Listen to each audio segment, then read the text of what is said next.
안녕하십니까. 암호화폐 정보를 전달해드리는 닥터 비트맨입니다. 네, 엔체인의 CEO가 비트코인 지지자들은 가치 저장 수단만 부각을 시킨다, 이렇게 언급을 했습니다. 네, BSV의 홍보 기구인 비트코인 협회에 따르게 되면 엔체인의 CEO 지미 응 우이엔이 비트코인의 작은 용량으로는 전자연금 기능을 수행할 수 없다고 지적을 했습니다. 네, 비트코인은 빠른 거래와 저렴한 수수료 구현이 불가능한데도 비트코인 코어 개발자들은 비트코인 블록 용량을 1MB 이하로 제한하고 있다고 지적을 했는데요. 네, 그는 블록 크기 1MB로는 1초당 평균 3건의 트랜잭션만 처리 가능해서 비자의 네트워크에 대항할 수 없다고 설명을 하면서 비트코인 지지자들이 비트코인을 전자연금이 아닌 디지털 골드, 즉 가치 저장 수단이라고 홍보하는 이유라고 주장을 했습니다. 네, 그러면서 비트코인 SV는 비트코인 창시자 사토시 나카모토의 비전을 이어받았으며 BSV의 네트워크는 더 많은 트랜잭션을 처리할 수 있고 수수료도 낮아 일상 결제 수요를 만족시킬 수 있다고 BSV를 다시 한번 강조를 했네요. 네, 이월 이제 7월 말에 비트코인 SV가 블록 크기를 128MB에서 최대 2GB까지 확대하는 하드포크를 진행한 바 있었죠. 네, 비트코인 가치 저장 수단만 부각시킨다. 맞습니다. 실제로도 비트코인의 행보를 보게 되면 디지털 골드로서의 입지를 확고히 하고 있습니다. 화폐로서의 입지는 점점 좁아지고 있는 실정이죠. 가끔씩 보게 되면은 비트코인이 무슨 1000만원이 넘냐, 이런 디지털 쓰레기가 왜 이런 가치를 가지고 있는지 모르겠다라고 하시는 분들을 볼 수가 있습니다. 특히 유명한 뉴욕대 교수죠. 뉴렐 루비니 교수, 닥터 둠이 이러한 논리를 자주 펼치죠. 네, 워렌 버핏도 언급을 했었습니다. 비트코인은 엑셀 쪼가리와 다를 게 없다고. 하지만 자율시장 경제체제가 무엇입니까? 공급과 수요의 법칙에 의해서 움직입니다. 네, 금도 그렇지 않습니까? 금도 객관적으로 보게 되면 돌덩어리입니다. 다이아몬드, 음도 똑같죠. 그냥 빛나는 예쁜 돌덩어리이지만 사람들이 원하고 수요가 있는데 물량은 한정이 되어 있으니까 가격이 상승을 하는 겁니다. 이건 지극히 자연스러운 일이죠. 네, 현재 비트코인도 똑같습니다. 사람들이 원하기 때문에 그만큼의 가격이 오르는 것이죠. 네, 디지털 금으로서의 입지는 앞으로 더욱더 확고히 하게 되지 않을까 생각이 들게 되네요. 네, 미국 투자 리서치 업체 펀드스트레이트의 설립자죠. 탐 리영님이 트위터를 통해서 금리 인하와 비트코인 상승이 동시에 일어나고 있다며 이상한 일처럼 보이지만 이는 비트코인이 디플레이션 해지 수단이란 것을 의미한다 라고 언급을 했습니다. 한번 다음 자료도 보시죠. 네, 한 리서치가 주식시장 위험회피 자산으로 떠오르고 있는 비트코인이라는 기사가 나왔습니다. 네, 비트코인이 존재한 지 10여 년이 지난 지금 마침내 본격적인 주식시장 위험회피로 성숙을 하고 있다는 기사입니다. 네, 암호화폐 주요 거래소인 이제 FOX의 새로운 연구의 결론은 비트코인과 이더리움과 같은 다른 주요 암호화폐들이 S&P 500과 부정적인 상관관계를 발전시켰음을 보여준다고 하는데, 이는 주식시장의 종목 지수가 하락함에 따라서 암호화폐 가격이 상승한다는 것을 의미하며 그 반대의 경우도 마찬가지라는 것을 의미하게 됩니다.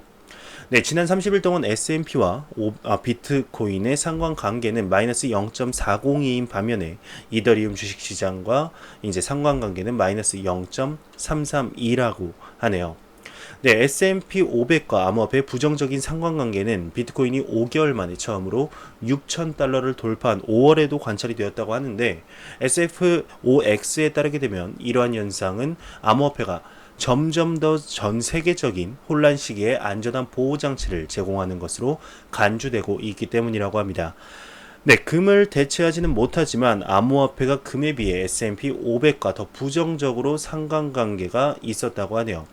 네, 세계 경제 성장 둔화의 잠재력이 있는 미국과 중국의 무역 전쟁은 암호화폐, 특히 비트코인의 안전한 입지를 확보하기 위한 촉매제가 될 수도 있다고 합니다.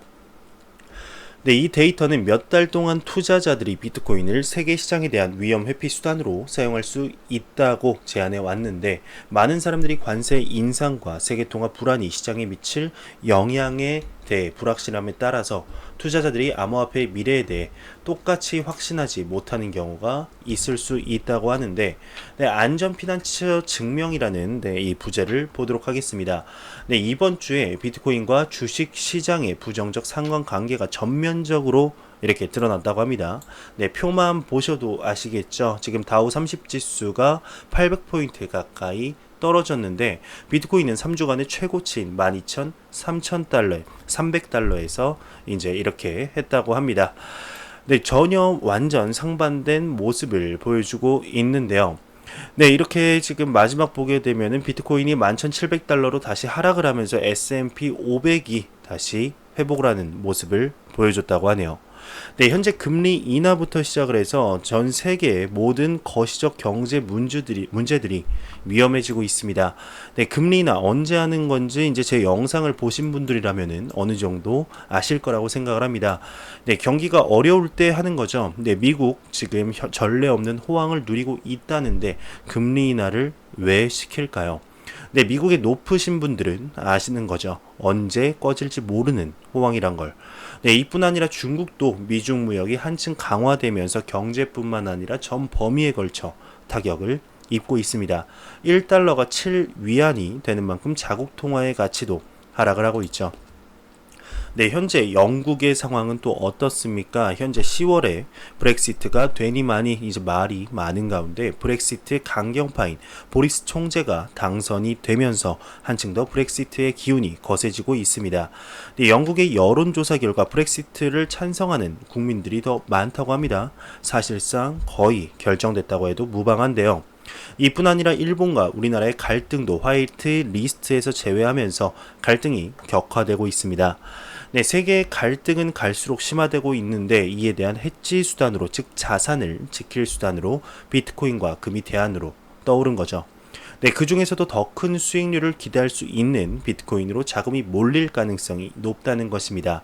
네, 비트코인과 금의 가격의 상관관계가 높아지면서 2008년에서 2011년 보여주었던 금의 미친 듯한 성장세를 이번에 비트코인이 보여줄 수도 있다는 기사도 나왔을 만큼 암호화폐 시장의 기대감이 높아지고 있는 상황이죠. 네, 이러한 상승전에 급격한 급락이 한번 올 수도 있다고 하는 전문가들도 굉장히 많습니다. 급격한 급락이 올 경우에 금과 똑같은 상황이란 거죠. 과연 어떻게 될까요? 2008년 금융위기, 즉 리먼 브라더스 사태 이후에 보여주었던 금의 모습처럼 비트코인도 그러한 모습을 보여줄 수 있게 될지 한번 보도록 하겠습니다. 네, 그러면서 BMO 최고 투자 전략가가 비트코인을 안전한 피난처라고 부르기에는 너무 이르다라고 언급을 했는데요. 네, 투자은행인 BMO 캐피털 마켓의 브라이언 벨스키 수석 투자 전략가는 비트코인을 경제 혼란으로부터 안전한 피난처로 부르는 것은 시기상조라고 생각한다, 이렇게 언급을 했습니다. 네, 보도에 따르게 되면 벨스키는 8월 7일 CNN 비즈니스쇼 마켓츠 나우에서 비트코인은 특히 지난 몇 년 동안 과도하게 변동성이 있었다며 지금으로서는 굉장히 섹시한 종류의 일이라고 합니다. 네, 나는 내 투자금을 성적 매력에 근거하지 않는다며 나는 장기적 관점에서 투자를 한다. 그리고 비트코인이 그만큼 안전한 피난처라는 측면에서 장기적 관점은 그렇게 부르기에는 너무 이르다라고 생각을 하네요. 네, 벨스키의 발언은 나스닥 종합주가지수 S&P 500 다우산업 평균 지수가 연중 최저치를 기록하면서 미국 증시의 2019년 최악의 날 중 하나를 따른 거라고 하는데요. 네, 그러한 환경에서 투자자들은 종종 그들의 자산을 위해 안전한 피난처를 찾고 있고, 일부 사람들은 주장하듯이 비트코인은 변동하는 경제 상황에 대한 그러한 대비책 중 하나라고 합니다. 네, 비트코인을 안전한 피난처로 두고 지금 계속되는 논쟁이 이르고 있다고 하는데요. 네, 전문가들은 비트코인이 적어도 2016년부터는 안전한 피난처라고 주장을 해왔습니다. 네, 웨드 부시 증권의 분석가 길 루리아는 블룸버그에게 이 주제에 대해서 편지를 보내며 영국 파운드화 이후 브렉시트로부터 잠재적인 안전 피난처로서 암호화폐에 대해 언급을 했다고 합니다.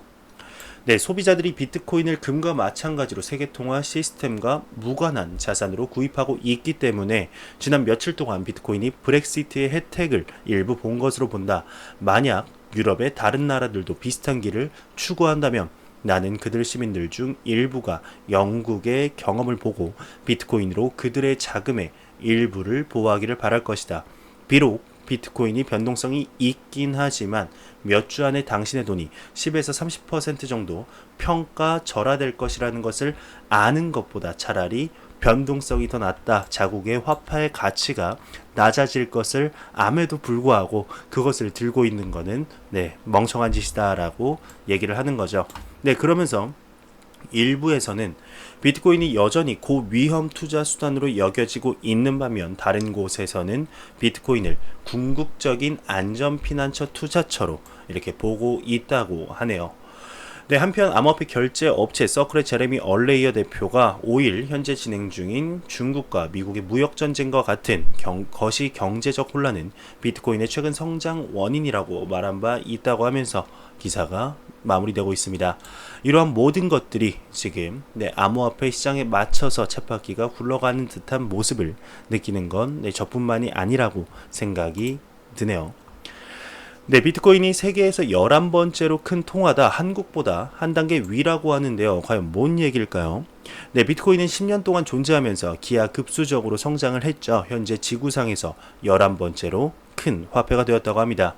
네, 시가총액이 2천억 달러를 조금 넘는 비트코인이 이제 한국, 호주, 캐나다, 브라질의 통화 공급량보다 많다고 합니다. 그것은 곧 러시아와 인도 같은 나라들을 능가하는 상위 10위 안에 진입할 수도 있다고 하는데 리듬 트레이더라는 이런 트위터 사용자가 비트코인이 현재 세계에서 11번째로 큰 통화라고 얘기를 했다고 합니다. 네, 비트코인은 현재 세계에서 11번째로 큰 통화이고 일반 대중에 의해 익명으로 만들어진 9페이지짜리 종이 백서만 가지고 이것을 얻었다면서 수백만 명의 사람들이 CEO 사무실, 마케팅 부서도 없는 은행을 선택을 했고, 즉 비트코인이죠. 네, 비트코인을 선택을 했고 그것은 당신의 마음을 사로잡을 것이다 라고 언급을 했네요.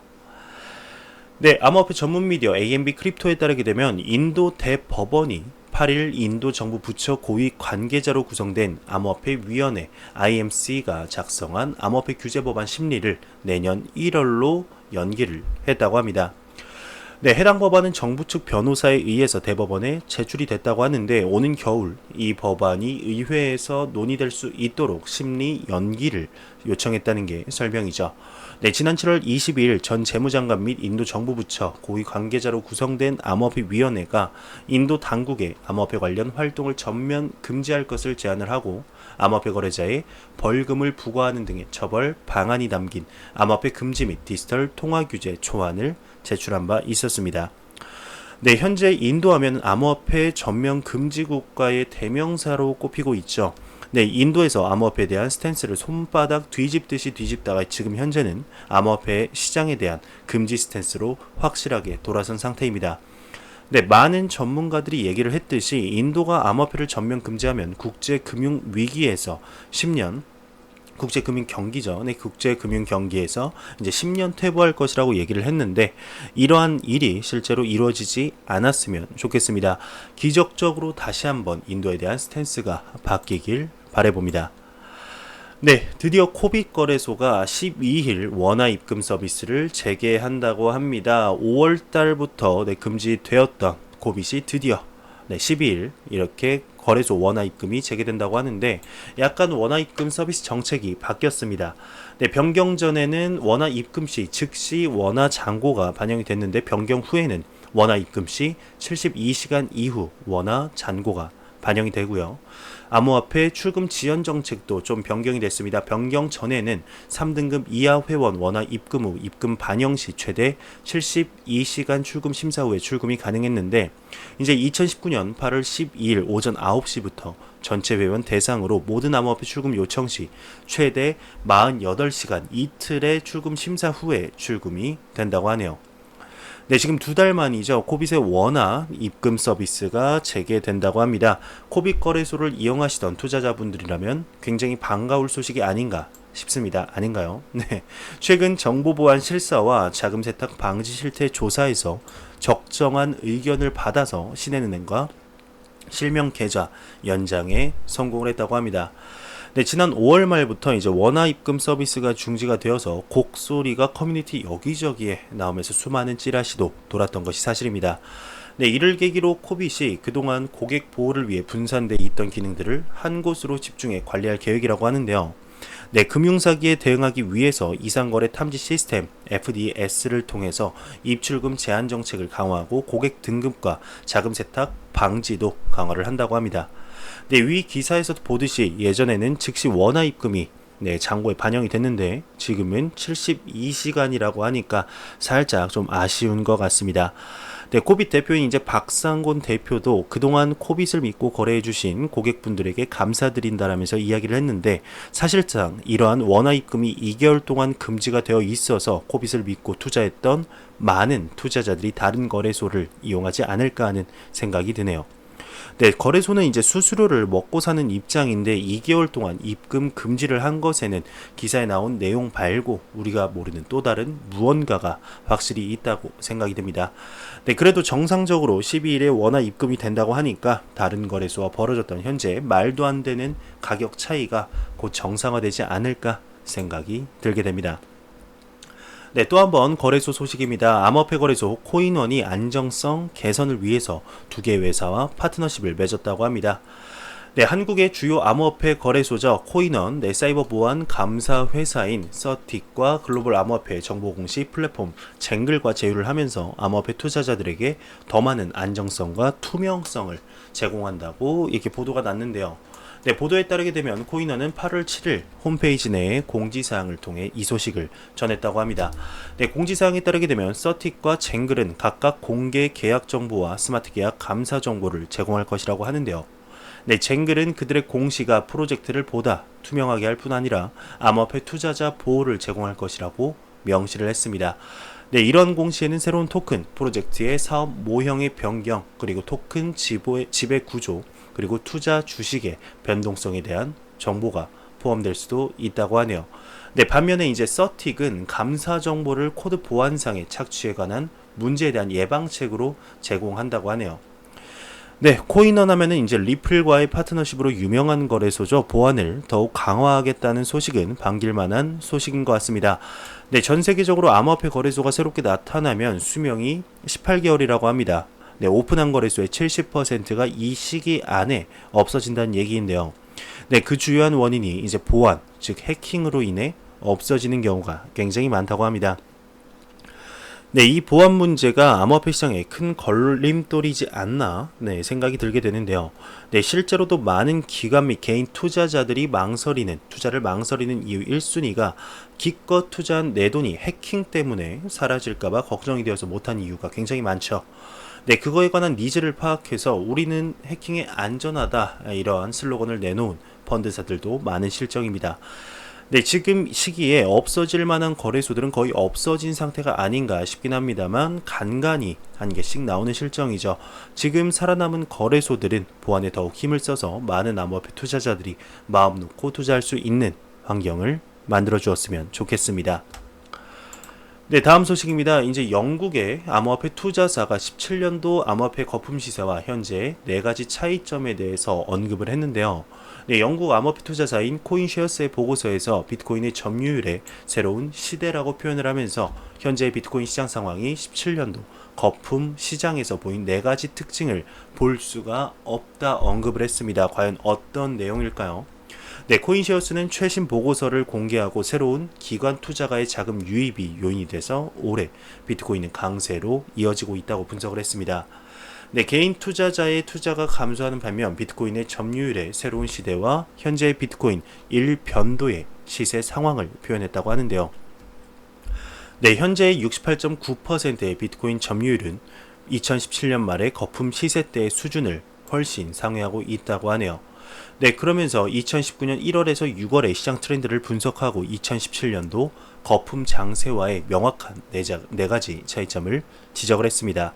네, 첫 번째로는 다양한 미디어의 주목, 두 번째로는 구글의 비트코인 검색량 상승치, 세 번째로는 비트코인 관련 트윗수 상승, 네 번째로는 알트코인과의 강한 상관관계를 볼 수가 있는데 이번 시세 상승에는 2017년도에 보여진 이들 네 가지 요소가 전혀 보이지 않는다고 밝혔습니다. 네, 또한 보고서에는 이제 거품을 일으키는 요인 없는 반면 비트코인이 블루런 즉 가격 상승을 하고 있는 이유가 기관 자산이 몰려들고 있다는 지적인데 그 예로 미국 대형 자산 운용사인 피델리티사가 비트코인 커스터디 서비스를 준비하고 있음을 들었죠. 네, 그러면서 또한 마이크로소프트와 스타벅스 등 비암호화폐 대기업이 NIS의 모기업 IC가 설립한 암호화폐 플랫폼 벡트에 출자를 하고 있다는 점도 거론을 했습니다. 네, 지난해 8월 발표된 벡트는 지난달부터 현물 결제 비트코인 선물인 UAT 즉 사용자 승인 테스트를 시작을 했죠. 벡트의 선물 정식 출시를 위해 현재 뉴욕주 신탁 라이선스 승인을 기다리고 있지만 ICO CEO나 벡트의 CEO 언급에 따르면 조만간 출시할 전망이라고 하죠. 네, 이번 3분기 안에 정식 출시될 가능성이 굉장히 높아졌습니다. 네, 그러면서 덧붙여 보고서에서 시장을 지탱하고 있다고 주장한 기관 자금의 증명은 조금 부족할지도 모른다고 하는데 시장의 상관성에서 중요시되는 테더를 이용한 시장 조작, 가격에 영향을 주고 있다고 볼 수 있는 고래 움직임도 업계에서 늘 거론되는 토픽 중 하나라면서 이제 현 시점에서는 기관 자금으로 연결되는 플랫폼의 출시가 한정되어 있기 때문에 시세 상승의 주된 이유라고 일괄적으로 설명하기는 어려울 것으로 보인다고 하네요. 네, 이러한 기사들이 이제 굉장히 많이 나왔습니다. 이걸 보시는 시청자분들도 굉장히 많이 보셨을 기사인데요. 네, 17년도의 암호화폐 가격 상승과는 다르다. 이번에는 개인이 아닌 기관 투자자들을 중심으로 상승을 했다라는 얘기가 많이 나왔었죠. 네, 여기서 네 가지 차이점 중 첫 번째 이유인 다양한 미디어의 주목을 봐야 합니다. 네, 실제로 2017년 말에는 비트코인이 지금 현 가격에 도달했을 때 정말 미친 듯이 온 미디어가 비트코인에 대해서 암호화폐에 대해서 언급을 했습니다. 마치 사라고 부추기는 듯이 말이죠. 네, 우리나라 미디어뿐 아닙니다. 전 세계 미디어가 하나같이 비트코인의 급등을 부추기고 있었죠. 하지만 비트코인 정고점이 2배도 안 남은 이 시점에서 전 세계 미디어는 조용합니다. 제 개인적인 생각입니다만 비트코인이 전 고점을 도달을 해야 그때 미디어가 시끄러워지지 않을까 생각이 듭니다. 네, 그리고 글로벌 경제 위기도 암호화폐 상승을 견인하는 촉매제가 되지 않을까 생각이 듭니다만 뭔가가 딱딱 맞는다는 생각은 저뿐만이 아닐 거라고 생각이 드네요. 정말 이번 연도 2019년이나 2020년도에 암호화폐의 강력한 상승이 한번 오게 될 것 같은데 그 시기가 과연 정확히 언제일까요? 네, 그리고 언제 올지 지켜보도록 하겠습니다. 네, 저스틴 선이 컨텐츠 공유 관련 비밀 프로젝트 커뮤니티에게 공개 요청을 했다라는 기사가 나왔습니다. 네, 저스틴 선, 지금 많은 화제를 몰고 다니는 새로운 관종이죠. 네, 본인의 트위터 계정을 통해서 비트토렌토 파일 시스템 프로토콜 개발자들이 만든 비밀 프로젝트를 봤다. 그들에게 해당 프로젝트를 오픈소스로 진행하고 커뮤니티에게 공유하도록 요청할 것이다. 해당 프로젝트는 혁명적인 컨텐츠 공유 개념을 시사할 것이다 라고 언급을 했는데요. 네, 얼마 전에 본인이 너무 과대하게 홍보를 한 것 같아 죄송하다고 한 것은 이제 생각을 못하나 봅니다. 이번에는 과연 얼마나 큰 것일지 일단 워렌 버핏과 점심 식사부터 제발 다시 잡았으면 좋겠습니다. 네, 한국인터넷진흥원이 바이낸스 개인정보 유출 의혹을 조사하고 있다고 합니다. 네, 뉴스원에 따르게 되면 과학기술정보통신부 산하 한국인터넷진흥원 KISA가 중국계 암호화폐 거래소 바이낸스의 개인정보 유출 의혹 사건 조사에 나섰다고 하는데요. 네, 이 관계자는 국외 업체이기 때문에 구체적인 현황 파악이 어렵지만 국내 이용자 피해 여부를 파악하고 있다고 합니다.